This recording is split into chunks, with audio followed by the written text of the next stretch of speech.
عايزه اوجه تحيه لعائله محترمه بصراحه، ما شاء الله، الله اكبر، تبارك الله عليهم، اللهم بارك. العيله يعني زي مثلا تقريبا ايه، نكمل كلامنا يا ولاد. العيله دي يعني ايه، زي اخ واخت واخوات في بعض يعني، ماشي. معلمين عيالهم ان لما يجي مثلا مناسبه للطفل فيهم، يعني العيل صغير منهم، ولاد عمه وولاد عماته وولاد خالاته، اللي هم يعني ايه تقريبا العيله مع بعض كده ما شاء الله، بيلموا من بعض ويجيبوا للي عنده ايه، نداري اللغط. النداري اللغط يا جماعه، ونخلي بالنا من اللغط اللي بيلموا من بعض ويجيبوا له هديه او يجيبوا لها هديه. تمام. ليه احنا ليه مش معظم الناس مثلا، او ليه الناس ما تفكرش تعلم عيالها كده، ان الطفل الصغير يتعلم مثلا يجيب هديه لابن عمه وابن خاله وابن عمته والكلام ده. انما لا يا حبيبي، احنا اولى بالجنيه. ثانيه واحده نكمل كلامنا بقى. فدلوقتي العيل الصغير هيطلع بيحب مثلا ابن عمه، بيحب ابن عمته، في علاقات بتبقى العلاقه اسريه، بتبقى في ود وفي بتبقى كويسه.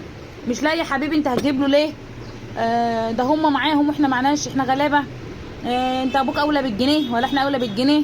الكلام التافه اللي احنا بنسمعه ده يعني.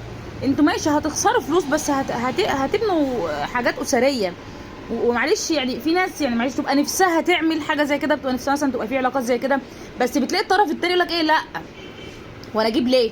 يعني مثلا انت علمت عيلك مثلا، انت هات لفلان ده عيد ميلاده وكده، هات له بقى هديه حلوه مثلا ايه على قد مصروفك، او حوش مصروفك تجيب له هديه. تيجي انت تلاقي الطرف الثاني ما بيسالش، يقول لك لا وانا اصل احنا من عيد الميلاد حرام مثلا، او ده بدعه او ايا كان. هو ممكن احنا ناخدها مبنى ايه، ممكن يكون عيد الميلاد مثلا، الله اعلم بقى بصراحه ان هو ايه، هو بدعه هو بتاع، بس هو يعني ايه، يعني حاجه انت بتحتفل بيوم انت اتولدت فيه يعني. انا مش هقول مثلا مقارنه بحاجه يعني ايه، بس احتفال حاجه يعني ايه، مش عارفه اجيبها لكم ازاي. المهم يعني ايه، احنا هناخدها حتى من مبدا الود الموده وصله الرحم، تمام شغال. جيب للعيل هديه، جيب له بتاع، تلاقي انت الطرف الثاني يقول لك لا احنا بنجيبش، احنا بنعملش. طب ما هو طبيعي الطرف الاولاني اللي هو فكر يعني مش هيعمل. لكن خليها في وديه، والعيال لما تكبر هتحب كده، والعيال هتلاقي نفسها بتحب قرايبها.